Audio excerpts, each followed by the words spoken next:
No último episódio de Los Mosqueteiros del Rei. Ah, eu estou apaixonado. Ah, então Aramis tem uma amante? Eita, Fero não é o Aramis. O Athos foi preso! Ah, agora sim, Aramis tem uma amante. Opa, não é o Aramis de novo. É o I love you. Nosso amor é impossível. Vai embora e leva essas 12 agulhetas de diamante com você. Oh yeah, mas isso não ficará assim. Eu farei uma guerra. E enquanto isso, na Bastilha, nós prendemos D'Artagnan. Mandem-no entrar. Então os guardas foram buscar D'Artagnan. E quando o burguês ouviu, logo disse: mas esse não é D'Artagnan. Como assim não é ele? Não é ele, eu digo. Então qual é o nome desse indigente? Eu não sei, eu não o conheço. Como não? Eu já ouvi antes, mas não sei seu nome. Então qual é o seu nome, seu cara? Meu nome é Athos. Como assim? Isso nem é nome de gente? Athos é o nome de uma montanha. Sim, gente, porque Athos é o nome de uma montanha. Aqui pra gente é só Athos mesmo. Athos de Athos. Agir. De... Isso. Bom, é o meu nome. Minha mãe não tinha muita criatividade, sabe? Mas você disse que se chamava D'Artagnan. Eu? Sim, você. Antes de me prenderem, vocês me perguntaram: é o senhor D'Artagnan? E eu respondi: tem certeza? Daí vocês me prenderam. Está mentindo, senhor. Você é D'Artagnan. Como vem, vocês aqui continuam insistindo que eu sou D'Artagnan. Em nenhum momento falei que eu sou. Vocês estão insistindo nessa coisa aí.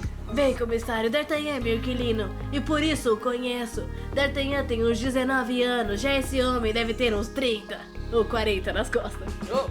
D'Artagnan é um dos guardas do senhor de Sartes. E esse homem é um dos mosqueteiros de Treville. Veja seu uniforme. Daí o comissário olhou e reconheceu que realmente Athos não era D'Artagnan. E nesse momento chegou um mensageiro entregando uma carta ao comissário. O comissário então explicou que aquela carta que ele recebeu tinha algo a ver com a esposa do burguês. E o burguês perguntou por que estava sendo castigado por crimes que sua mulher fez. E o comissário respondeu que ele era castigado porque ele era cúmplice da Constance, da mulher dele. Mas eu não sou cúmplice, eu prometo, juro de dedinho, eu nem sei onde ela tá. Olha, a conversa tá boa, mas já que eu não sou o homem que vocês procuram, eu posso ir embora? Calado! Levem os prisioneiros às suas celas. Se não sou o homem que vocês procuram, por que vocês não me libertam? Como eu posso ser útil pra vocês? Cala a boca que você me fez passar vergonha. Só por isso você vai preso. Athos e o burguês foram levados às suas celas e lá ficaram o dia todo, até 9 horas da noite, quando alguns guardas vieram para pegar o burguês. E por mais que ele perguntasse para onde iriam, eles não respondiam. Colocaram o burguês em uma carruagem que era acompanhada por 4 guardas a cavalo. E assim seguiram viagem. O velho estava apavorado e piorou quando ele viu para onde a carruagem estava indo. Para o local da execução dos presos. Quando a carruagem parou em frente ao local, ele não aguentou e simplesmente desmaiou, de tanto pânico. E quando ele estava meio desmaiecido, a carruagem seguiu viagem e não deixou o burguês para ser morto. Eles só pararam ali para, sei lá, calibrar o pneu. Eles seguiram para a cidade e entraram em um prédio. E levaram o burguês para uma anticâmara, onde ele ficou lá esperando seu destino. Após alguns minutos, uma das portas se abriu e pediram para ele entrar. Assim que obedeceu, viu que na sala estava o cardeal Richelieu, que começou a fazer um interrogatório também. Durante o interrogatório, o cardeal pediu para que alguém fosse chamar um tal de Roquefort, e depois prosseguiu o interrogatório. O cardeal perguntou sobre sua mulher, e acabou por descobrir que havia 2 casas nas quais Constance costumava ir, mas o burguês não sabia bem o porquê. O burguês falou e repetiu tudo o que sabia sobre o rapto de sua mulher. E quando o cardeal perguntou se ele sabia quem a sequestrou, ele ficou meio assim. Afinal, da última vez que perguntaram, se deu meio ruim pra ele, né? E do nada entrou um homem na sala. E assim que ele o viu, o burguês disse: é ele! O cardeal perguntou do que ele estava falando e o burguês respondeu que era ele o homem que sequestrou sua mulher. Só que para sua surpresa, o cardeal mandou que os guardas prendessem o burguês e o levassem embora. Daí o burguês viu que ia dar ruim e começou a gritar desesperado: não, eu me enganei, não é ele não, é outro cara que não se parece nada com ele, não! Mas os guardas o levaram e o cardeal começou a falar com o tal Roquefort, que é também o gentil homem e o nêmesis de D'Artagnan. Finalmente eles descobriram o nome dele, é Roquefort. Aceitam um Roquefort? Pena que o D'Artagnan não sabe, né? O melhor pra ele, né? Porque o Roquefort... Fuja, D'Artagnan, fuja! É. Roquefort comunicou que uma das empregadas da rainha lhe disse que a rainha e o duque haviam se encontrado ontem à noite, e o cardeal ficou furioso por saber disso tão tarde. O cardeal estava arquitetando um plano para atrair e prender o duque de Buckingham. Foi o cardeal que escreveu aquela carta para o duque em nome da rainha, porque se vocês lembram, ele foi se encontrar com ela por causa de uma carta, e a rainha negou que foi ela que escreveu essa carta. Roquefort falou ao cardeal que a criada da rainha também disse que ela deu a caixinha de agulhetas de diamante ao duque, e isso interessou muito o cardeal, pois as agulhetas de diamante foi um presente do rei pra rainha, e ela foi e deu pro duque, né? Que prudência, né? Deu o presente do marido pro amante. Você vê que eles exatamente não eram totalmente amantes, né? Eles não chegaram a ficar juntos. Tanta coisa pra dar, vai dar 12 coisas de diamante. Se desse um só, ninguém ia desconfiar. Ou nem isso, dava um fio de cabelo dela, já era. O cardeal perguntou se Roquefort sabia onde o duque estava se escondendo ainda, e ele negou. Mas o cardeal tinha uma ideia, e deu a Roquefort os endereços das 2 casas que o burguês disse que Constance visitava com frequência.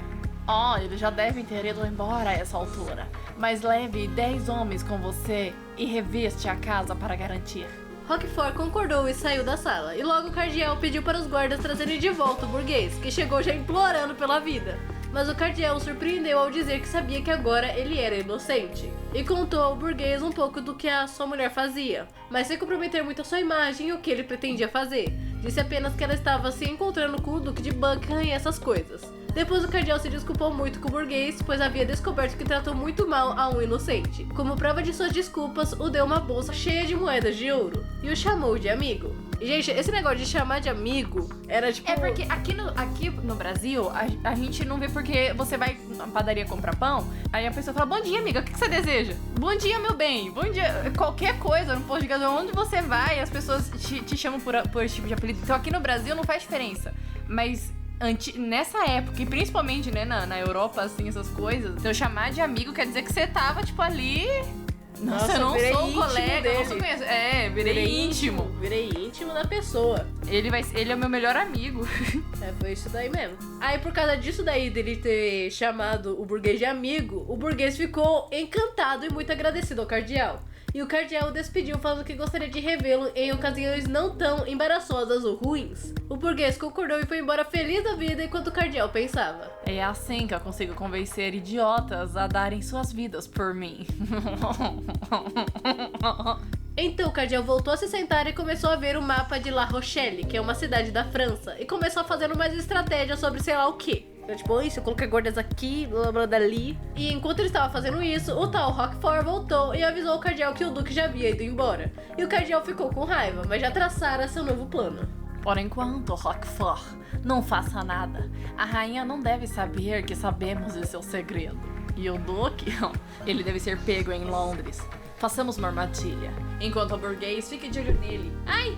Fique de olho nele. O tornei leal a mim. E ficará de olho em Constance por nós. Mande chamar Vitray. Roquefort concordou e vai chamar o mensageiro enquanto o cardeal escrevia uma carta. Quando o Vitray entrou, ele lhe entregou a carta e ele disse para entregá-la a Milady e ela saberia o que fazer. Vitray concordou e se retirou para sua missão. A carta dizia: Milady, haverá um baile em breve. E quando ver o Duque de Buckingham, quero que lhe corte 2 das 12 agulhetas de diamante que ele estará usando. E quando você conseguir elas, me avise. No dia seguinte, D'Artagnan e Porthos foram avisar Treville que Athos estava preso. Treville era como um pai aos seus mosqueteiros, e qualquer coisa que acontecesse, ele estava pronto para os defender com a voracidade de um leão. Treville foi direto ao palácio falar com o rei. Como ele era capitão da guarda do rei, ele podia entrar nos aposentos do rei a qualquer hora. Mas Treville não sabia que o cardeal estava conversando com o rei antes de sua chegada. O cardeal falava ao rei que era bem provável que a rainha estava o traindo e que uma de suas criadas sabia de tudo isso. Essa criada estava isolada e presa em uma prisão longe do palácio. O rei se preocupava mais com isso do que com os assuntos de guerra entre a Espanha, rumores de guerra entre a França e a Inglaterra e os assuntos políticos do seu próprio país. Dizia o cardeal ao rei que a rainha trocava bilhetinhos com seu amante e que um dos mosqueteiros de Treville estava ajudando no caso da rainha. Esse mosqueteiro era D'Artagnan, que defendia mais uma das criadas da rainha, mas que agora esse mosqueteiro estava preso. Messias de Treville entra nos aposentos do rei de cabeça erguida e todos podiam ver o seu descontentamento. Chegou bem em hora, Treville. Acabaram de me contar coisas a respeito de seus mosqueteiros. Me contaram também coisas a respeito de seus magistrados, Vossa Alteza. Policiais e comissários prenderam um de meus mosqueteiros. Mosqueteiro esse que Vossa Alteza conhece como Athos. Este bravo mosqueteiro que já arriscou a cabeça e o sangue inúmeras vezes por você, Alteza, e que agora se encontra preso. Já sei disso tudo, Treville. Isso tudo foi feito por ordem minha e do cardeal. Este mosqueteiro também afugentou homens à espada que estavam indo obedecer uma ordem minha, Treville. Eu te desafio a provar o que diz. Não tem como isso ter acontecido, pois uma hora antes Athos estava jantando comigo. E posso trazer muitas testemunhas para confirmar o que eu digo. A confusão toda foi feita na casa de um gascão.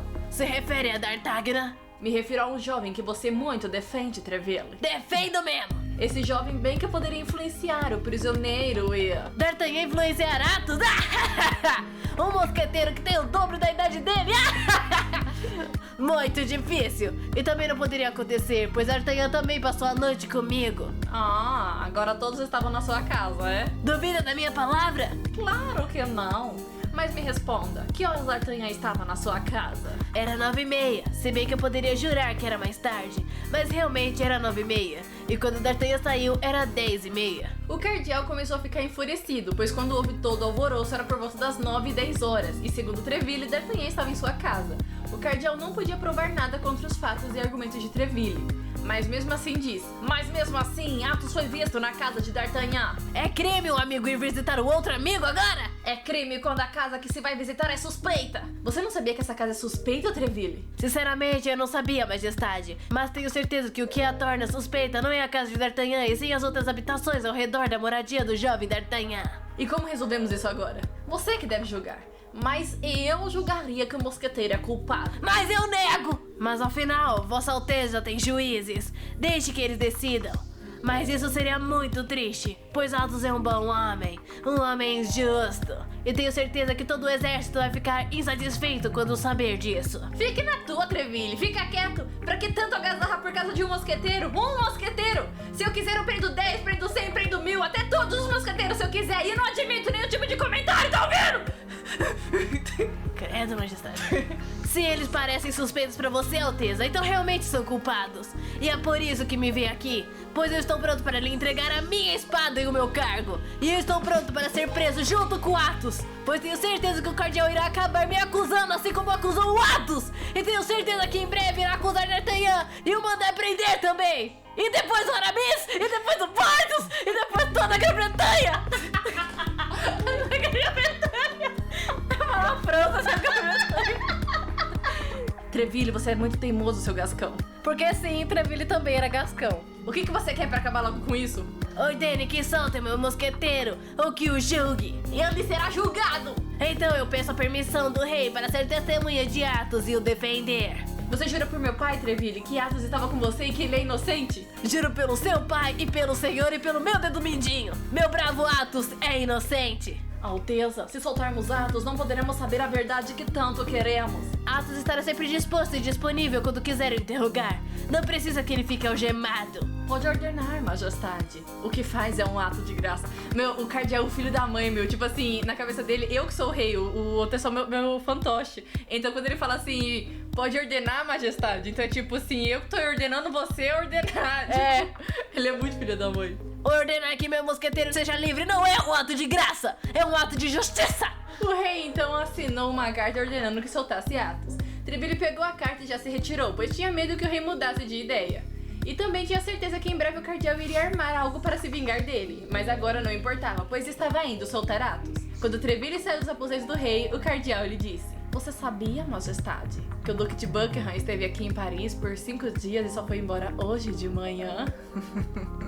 Treville entrou na prisão e libertou Athos, que nem por um instante se mostrou preocupado. D'Artagnan e Porthos ficaram felizes em ver Athos liberto. Aramis não estava sabendo muito do que acontecia, pois antes disso tudo, ele pediu para Treville uma licença de 5 dias para ir resolver uns assuntos de família. Ou será que não? Enquanto isso, no palácio, o rei estava enfurecido por descobrir que o Duque de Buckingham estava na França contra suas ordens, pois como vimos no último capítulo, o rei havia o proibido de pisar em território francês. O que ele veio fazer aqui? Com certeza veio conspirar contra o senhor e criar uma guerra.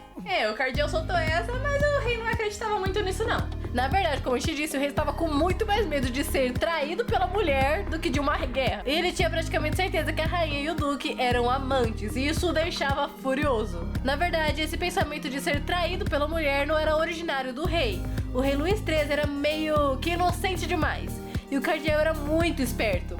E aos poucos foi jogando pro rei esse assunto e o fez acreditar que a ideia foi do rei. Essa ideia toda que tá meio da cabeça do rei, não do cardeal. Porque o cardeal não falava assim, sabe? O cardeal jogava a primeira palavra e o rei pensava na frase inteira. E era exatamente isso que o cardeal queria. Sem contar que quando o rei dizia, tipo, que ele pegava o assunto e falava, não, então a minha mulher tá me traindo, aí o cardeal ficava defendendo a rainha pro rei.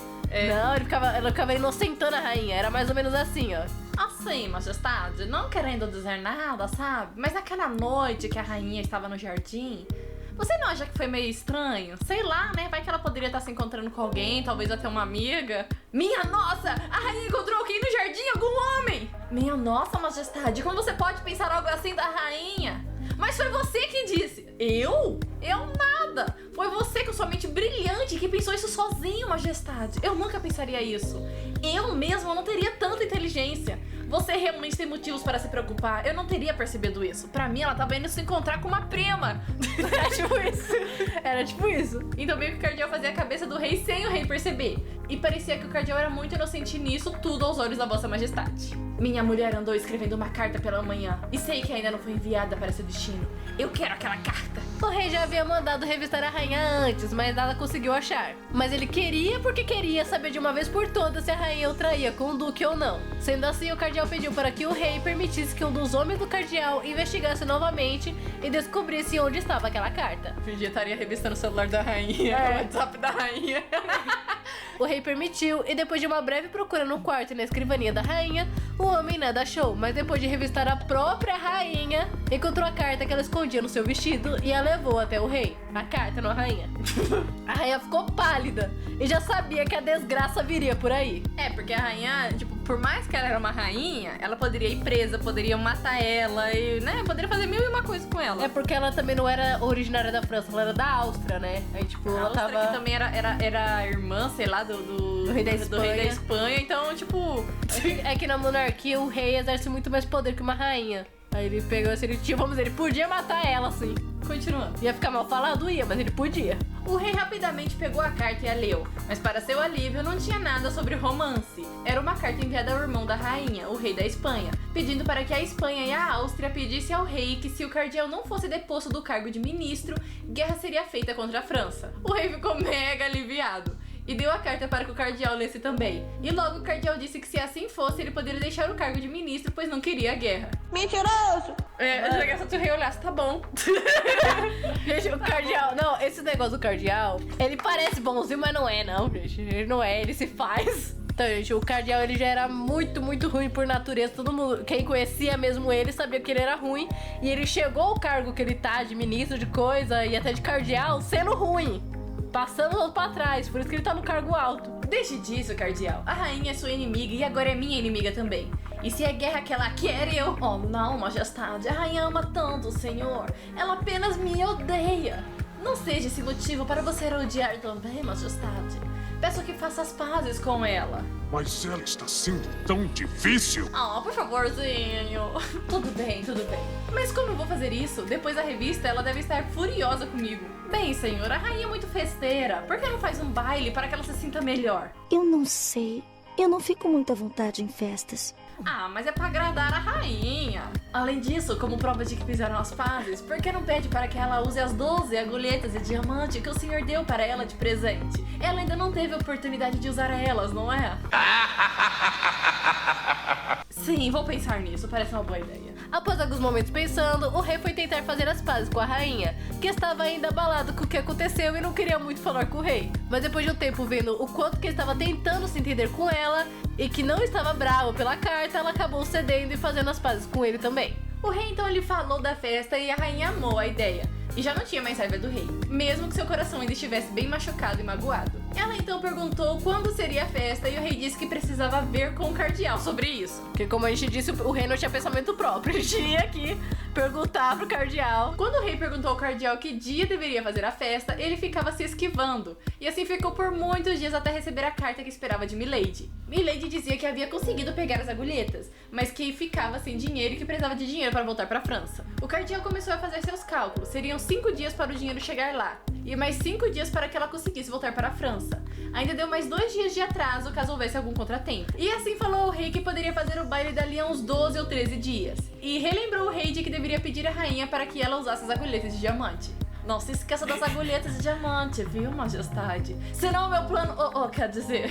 Lembre-se de falar das agulhetas um dia antes do baile. Não vá falar antes, viu? Peça para que ela use as agulhetas no dia do baile, mas fale na véspera do baile, ouviu, senhor? Sabe o que me lembra essas cenas, assim? O Scar falando pro Simba. E lembre-se, é o nosso segredinho.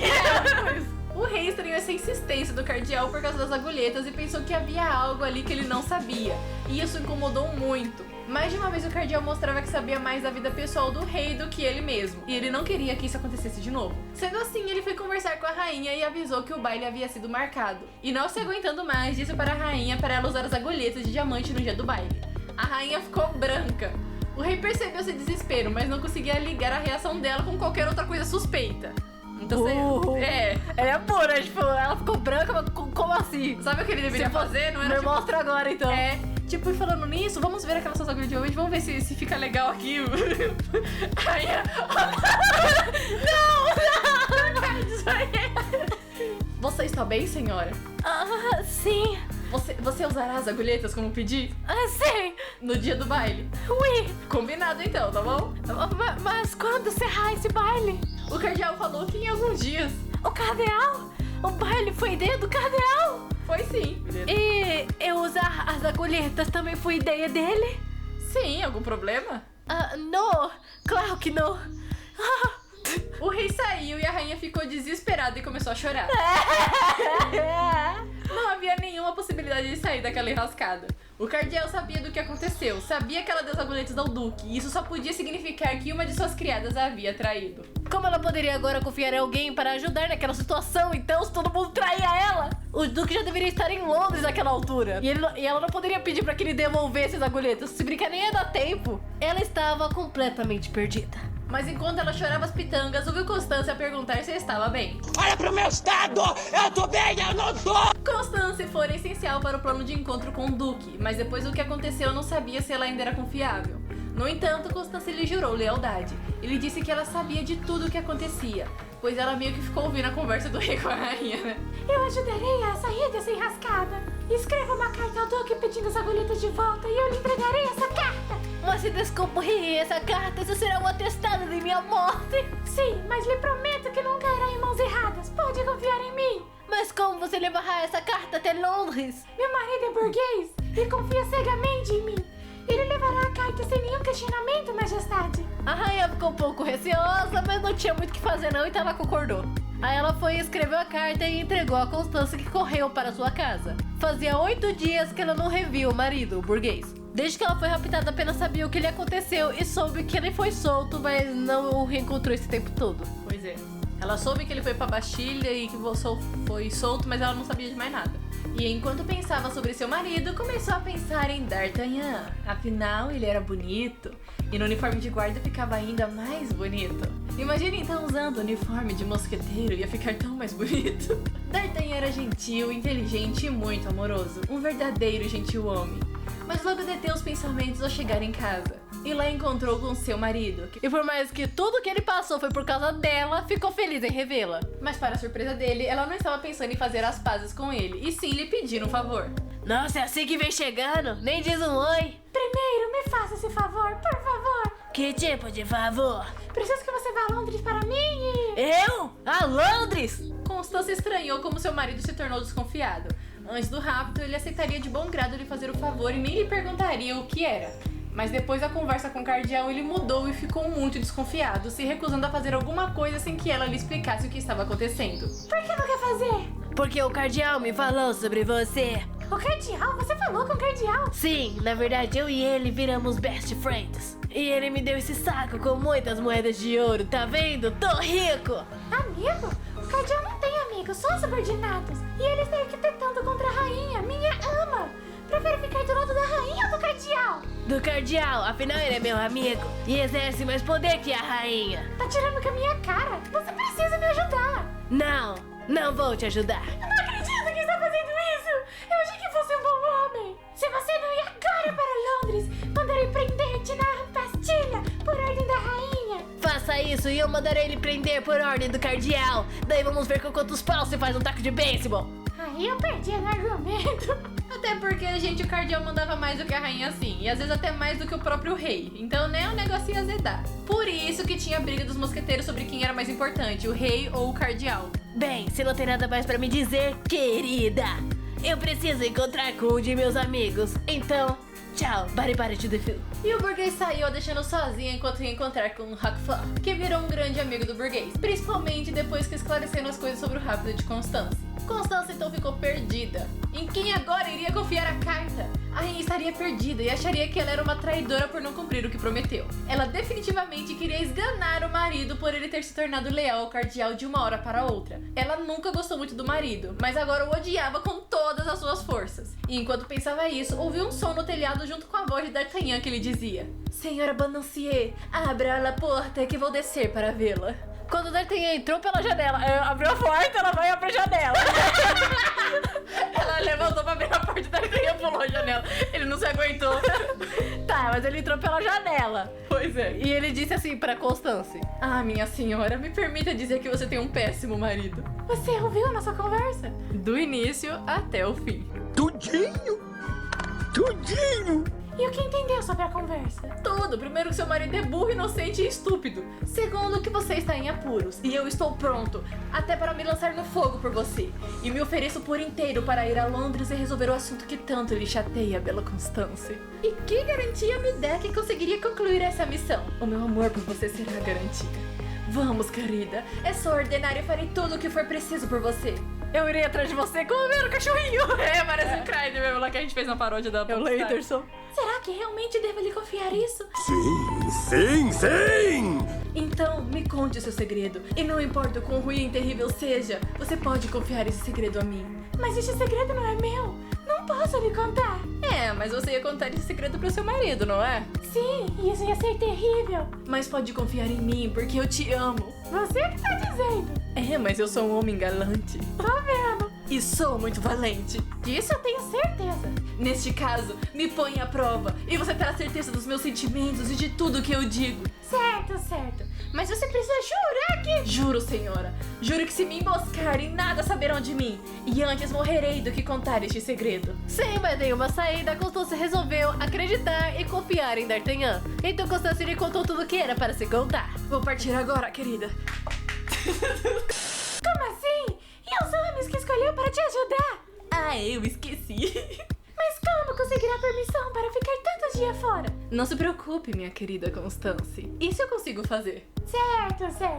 Mas talvez você não tenha dinheiro para a viagem. Talvez, isso é pouco, eu realmente não tenho dinheiro. Então Constance pegou a bolsa que o cardeal deu ao marido, que continha 300 moedas de ouro, e deu a D'Artagnan, que respondeu. Sabe, é engraçado salvar a vida da rainha com o dinheiro do cardeal. D'Artagnan, você é um rapaz amável e encantador. Pode ter certeza que a rainha irá lhe recompensar muito pelo que você faz. Eu já estou sendo recompensado pelo seu amor. Isso já é felicidade maior do que eu esperava, bela Constance. Silêncio! Estou ouvindo vozes! É meu marido! Mergulha! É melhor subirmos até minha casa. Vamos conseguir ouvir a conversa de lá sem sermos vistos. Rápido. Após subirem, D'Artagnan reconheceu o marido de Constance. E ele não estava sozinho. Um homem estava junto com ele e esse homem era Roquefort. D'Artagnan levou a mão à espada e já ia descer para esfolar o seu nêmesis. O que pensa que está fazendo? Eu jurei matar esse homem. D'Artagnan, a sua vida não lhe pertence mais. Agora sua vida é direcionada à missão de salvar a rainha. E eu lhe proíbo em nome da rainha que arrisque a sua vida antes da viagem. E em seu nome, bela Constance, você não me ordena nada? Cala a boca, jumento! Em meu nome lhe suplico que não arrisque sua vida de forma estranha nessa viagem. Mas agora, silêncio, minha orelha está quente, parece que estão falando de mim. E sua esposa está aqui? Não, a casa está vazia, com certeza foi ao Louvre. E ela desconfiou de você? Claro que não, minha mulher é muito supérflua. E aquele guarda que mora em cima da sua casa? Aparentemente ele não está em casa, as janelas do quarto deles estão trancadas e fechadas e essas coisas. Sabia que as informações que você deu são muito valiosas? Então o cardeal está feliz comigo? Sem dúvida. Mas durante a conversa, sua mulher citou nomes, tipo o nome do Duque de Buckingham? Não, só disse que queria que eu fosse até Londres e enviar uma mensagem. Mas que traidor! D'Artagnan pegou a mão de Constance e pediu delicadamente: Cala a boca, eu quero ouvir! Isso não importa. Mas você foi um grande idiota de não ter fingido aceitar a missão. Assim você poderia pegar a carta e enviar ao cardeal. E tudo estaria mais que bem por sua causa. Tudo estaria salvo graças a Moá? Sim, e o cardeal lhe daria cargos de nobreza. Foi ele que disse isso? Sim. Foi ele que disse, claro. Ele disse que queria fazer uma surpresa pra você. Fique tranquilo, a minha mulher me adora. Eu vou ao Louvre e direi a ela que pensei melhor e vou aceitar a missão. Assim conseguirei a carta e vou entregar ao cardeal. Então faça isso logo. Roquefort saiu, deixando o senhor Balancia sozinho em sua casa. E de novo Constance disse: Mas que desprezível!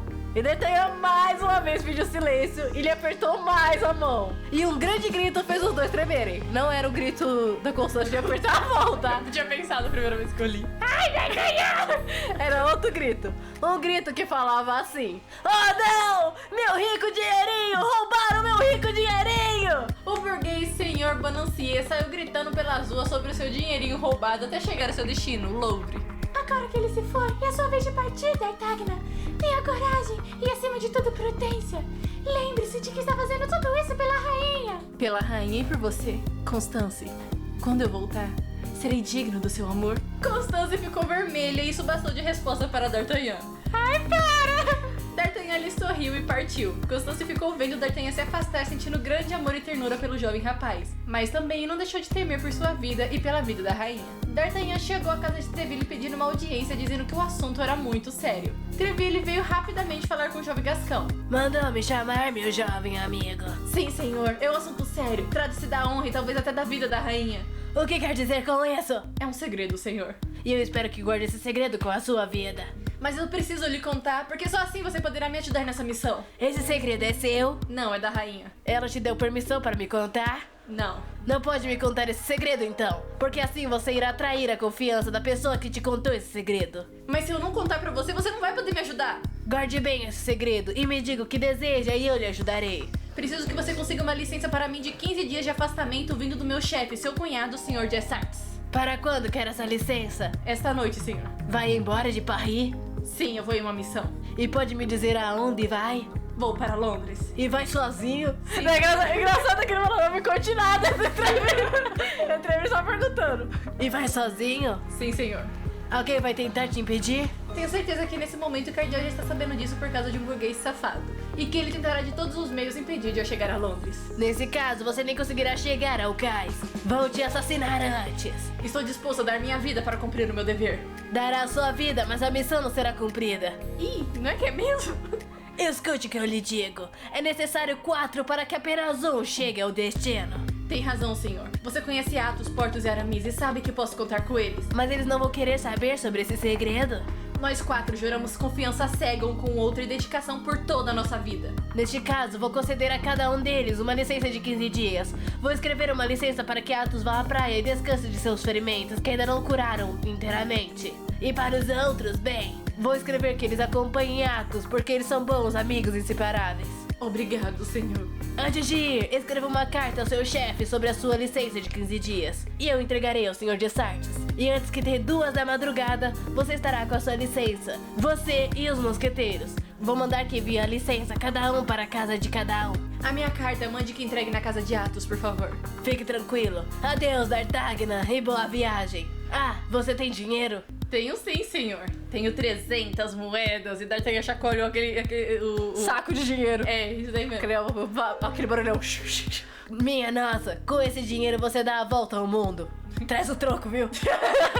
D'Artagnan agradeceu muito a Treville, o cumprimentou e foi embora para a casa de Aramis. D'Artagnan não viu seu amigo poeta desde a noite que ele confundiu Aramis com o Duque de Buckingham. Aramis estava muito triste e por mais que tentasse disfarçar, sua face mostrava toda a tristeza que sentia. D'Artagnan estava conversando com ele quando chegou um criado de Treville e entregou a Aramis uma carta lacrada. O que é isso? É a licença que o senhor pediu, senhor Aramis. Mas eu não pedi nada. Cala a boca, Aramis, você pediu sim, agora cala a boca e pega aquela carta. Criado, diga a Treville que Aramis recebeu a carta e ele agradece muito. Pode ir e leve esses R$2 com você. Muito obrigado. O lacaio saiu feliz da vida e voltou à casa de Treville. Aí Aramis olhou pra D'Artagnan e falou: Com a carta, tipo... O que significa isso, D'Artagnan? Preciso de você para uma viagem de 15 dias e peço que me acompanhe. Ah, D'Artagnan, mas eu não posso sair de Paris sem antes saber o que... O que? Sem antes saber o que aconteceu a ela, não é? Quem? Ela quem? A mulher que esteve aqui, a mulher do lencinho bordado. Quem me disse que uma mulher esteve aqui? Oxi. Eu vi ela. E sabe quem ela é? Sei não. Ufa. Escute, você sabe o que aconteceu com ela? Acredito que ela voltou para Tours. Para Tours? E por que ela voltou pra lá sem antes me dizer? Ela estava com medo de ser presa. E por que ela não me escreveu? Para que não prendessem você. Aramis não pode deixar de sorrir com tal comentário de D'Artagnan. Você fez a minha vida voltar, você me deu novamente a vontade de viver. Eu estava tão feliz quando voltei a vê-la e depois que ela se foi, eu achava que ela havia me desprezado. Eu me senti traído, me senti tão... Mas não! Eu não acredito que ela se sacrificou pra me deixar livre de ser preso. Mas, D'Artagnan, com esse perigo todo, por que ela voltou a Paris? Pelo mesmo motivo que estamos indo à Inglaterra. E que motivo é esse? Um dia você saberá, meu bom amigo. Mas agora, imitaremos essa mulher e vamos nos manter anônimos. Já que ela deixou Paris, eu não tenho motivo para ficar aqui. D'Artagnan, irei com você. Diga onde vamos. Vamos até a casa de Athos. Até a casa de ali na esquina. Vamos até a casa de Athos ali na esquina. Chame Bazin, seu criado, e vamos rápido, pois já perdemos bastante tempo. Aramis chamou seu criado, pegou sua espada e levou todo o dinheiro que ele tinha, que não passava de 3 moedas. Mas antes de sair, Aramis segurou o braço de D'Artagnan, olhou fixamente seus olhos e lhe perguntou: Você contou dessa mulher para alguém? Não contei a ninguém. Nem a Athos e a Porthos? Não disse nada e nem vou contar. Ainda bem. Depois disso, D'Artagnan e Aramis seguiram até a casa de Athos. Não demoraram muito pra chegar lá. E quando chegaram, viram Athos segurando uma carta na mão e a licença na outra. Athos olhou para D'Artagnan e disse: Pode me explicar o que significa isso? Isso significa que você deve vir comigo, Athos. Até a praia onde diz essa carta? Pode ser, mas vamos pra outro lugar. A serviço do rei e da rainha. Nesse momento, Porthos entra com sua licença em mãos e diz: Desde quando recebemos licença sem pedir? Desde quando você tem amigos que pedem por você, meu querido? Ah, tem novidade por aqui. O que tá acontecendo? Vamos partir. Para que país? Não faço ideia, pergunte a D'Artagnan. Vamos para Londres, meus amigos, vamos para Londres. E o que vamos fazer em Londres? Eu não posso dizer, apenas peço que confie em mim. Mas, D'Artagnan, para ir a Londres é preciso dinheiro e eu não tenho dinheiro. Nem eu. E eu tô pobre de Marredeci. Mas eu tenho. D'Artagnan pegou a bolsa dele cheia de dinheirinho e jogou em cima da mesa. Essa bolsa tem 300 moedas de ouro. Cada um de nós vai pegar 75 moedas e isso vai bastar para ir e voltar. Mas fique tranquilos, pois não chegaremos todos a Londres. Como é que é? Porque alguns de nós ficaram no caminho, sabe? Então, isso é uma missão? E das mais perigosas, peço que tome muito cuidado, hein? Tanto faz, mas se eu tenho risco de morrer, peço que pelo menos me conte o motivo de tamanho risco de morte. Eu concordo com o Porthos. O rei por acaso explica para nós o que está acontecendo? Não, ele apenas diz: vai lutar lá em Paris ou vai lutar lá em Tours. E nós obedecemos, é assim que funciona. Você tem razão, D'Artagnan. Temos as nossas licenças e temos o dinheiro que é necessário. O resto é resto. D'Artagnan, eu estou pronto para te acompanhar nessa missão. E eu também. Eu não tenho mais nada pra fazer aqui em Paris mesmo, né? E sinceramente, eu tô precisando me distrair um pouco. Pode ter certeza que o que não vai faltar nesse caminho é distração, Aramis. Tenha certeza disso, querido. E quando partimos? Hoje à noite. Neste momento, a porta se abre entre os 4 criados dos 4 amigos, Planchet, Grimaud, Mosqueton e Bazin. D'Artagnan ordenou que polisse suas botas e que aprontasse os cavalos que logo iriam partir. Os criados rapidamente foram até os estábulos para buscar os cavalos e arrumar as botas de montaria. Aonde vamos primeiro? Vamos pelo caminho mais rápido. Olhem, 4 homens andando juntos é muito suspeito. É melhor cada um ir por um caminho para ter certeza que a estrada é segura. Vamos primeiro e D'Artagnan vem logo em seguida e escolhe um dos caminhos que nós iremos. Mas é bom que D'Artagnan vá com a roupa de Planchet e Planchet com a roupa de D'Artagnan. Assim, se houver alguma enrascada, eles pegarão Planchet e D'Artagnan estará livre para concluir a viagem. Planchet, como é que é? Bom, ele não tava aí, né? Mas se tivesse, eu ia oxi! Chorado. Ora, Porthos, isso não me parece um plano muito bom, não.